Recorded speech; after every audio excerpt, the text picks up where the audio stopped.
Good morning po sa ating lahat. Will Jesus come back at any time? Well, the rapture will happen at any time. Okay. Pag narinig niyo yung mga tanong, seemingly tama yung tanong. Pero ang mga, hindi ko po sasabing mali rin, no? Pero may tama po kasing konteksto. Okay. Pag sinabi mong will Jesus will come back at any time, dalawang phase po kasi yan. Ayun. Yung ibang Kristiyano, ibang mga kapatid natin, yung mga kulang sa aral, kanalan po natin, kulang sa aral ng salita ng Diyos, especially eschatology, kasi kinatatamaran nila yan. Siguro dahil mahirap daw unawain. Sabi ko naman, kung excited ka sa isang bagay, at saka alam mo nandiyan ang banal na espiritu sa'yo, hindi siya mahirap, kundi exciting. Okay, ganito po yan. Pag sinabi mong Jesus will come back at any time, ano yung nasa isip mo? Ito ba yung second coming agad na tulad ng iniisip ng majority?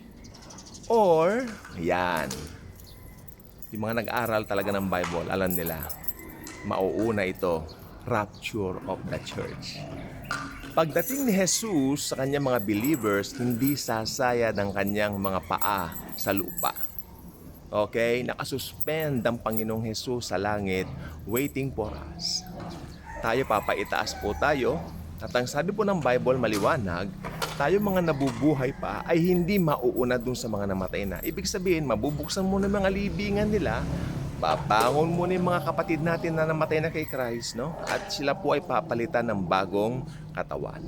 And then tayo mga nabubuhay pa together with them, papalitan din ang katawan natin ng glorified bodies, at tayo ay sabay-sabay na papaitaas at sasalubong sa Panginoon sa himpapawid.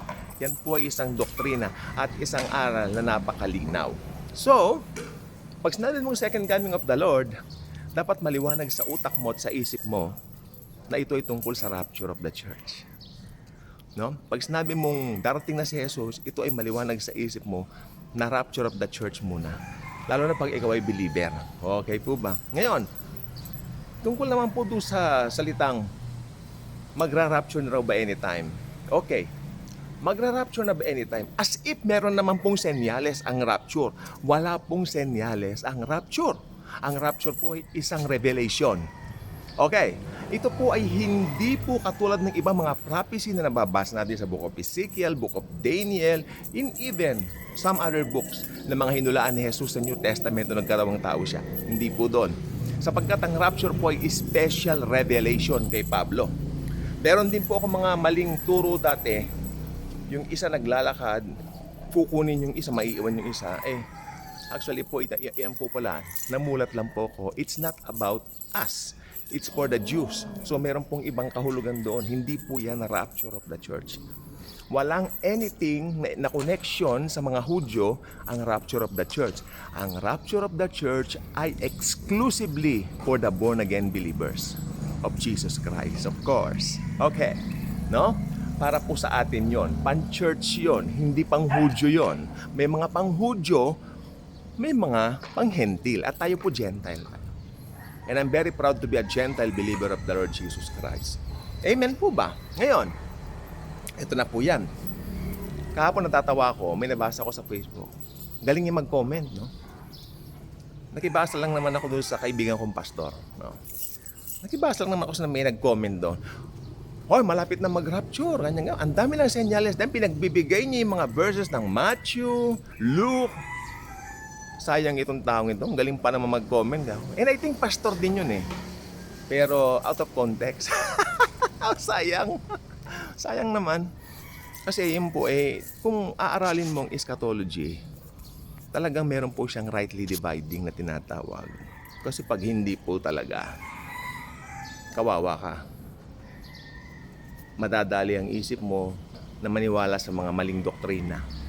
Kaya nga po marami nagiging kulto because they don't rightly divide the scripture.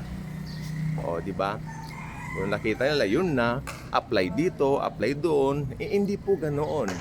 You really need to be sure what is the context of what you are reading. You cannot just pick it up, then apply it again and again. Again, all over sa sarili mo. Hindi po ganoon. When you are reading the Bible, make sure nasa proper context. Sino bang kausap? Para kanino? Sinulat, no? Yung ganun lang po. And yes, So yun pong gusto ko po sabihin. Ang dami niyang sinabi doon, puro meron pa mga blood moon, yung kay Joel. Yung kay Joel, ilang beses ko bang uulitin sa inyo, mangyayari lang po yung kay Joel na blood moon sa Great Tribulation po yun. At saka yung the strongest earthquake na may record ng pillbox, kung meron pang pillbox that time, dahil Great Tribulation na nga, that would be magaganap po sa Great Tribulation. No? Kaya Lord, yung the big one, i-reserve mo na lang po yan sa Great Wag naman sa panahon namin, i-rapture mo muna kami bago lumating yan. Kaya sabi ko kay Lord, maglambing tayo sa Panginoon. Jesus is very good. Gusto niya pa naglalambing tayo sa Kanya. Gusto niya tayong i-spoil ng Kanyang pag-ibig, pagmamahal. No? Kaya nga po, ginawa niya tayong mga anak ng Diyos. Sabi ng John 1:12, and to everyone who put their faith in Him, they become the children of God. We are the children of God. Hindi tayo anak sa labas. Tayo yung mga anak ng Diyos. Amen. Okay, next topic. Ito certainly mangyayari po talaga. Dito po papasok yung maraming nalilito. Yung Antichrist, no? Itong gusto ko sabihin bago ko umpisan tong pangalawang topic natin, no? Mangyari po talaga yan. It will happen. Sabi nga ni Bruno Mars sa kanya, it will rain. Pag dumating talaga yung panahon ng tag-ulan, nandiyan na yung it will rain. Ganon din po yan, no? Pero sa pagdating po ng Antikristo kasi, meron pong may makikita kang mga senyales dyan.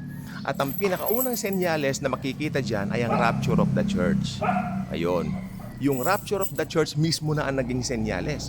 Kapag ka nag-rapture na, lalabas na yung Antikristo. Tuloy-tuloy na po yung 7 years of tribulation. Talagang may Antikristo. Ngayon, si Jared Kushner daw ba ang Antikristo? Si Donald Trump, ang daming pinangalanan. May Macron pa. No? Ano pa? Ang daming pinangalanan. Ang gagaling magpangalan no? Puro turo ng turo. Ingat po tayo sa ganyan, mga kapatid ko kay Kristo. Sapagkat yung Antikristo po ay hindi natin mamimit. As the believers of the Lord Jesus Christ, He will make sure that we are already raptured before that man of lawlessness will come out of the sin and deceive the world. Okay?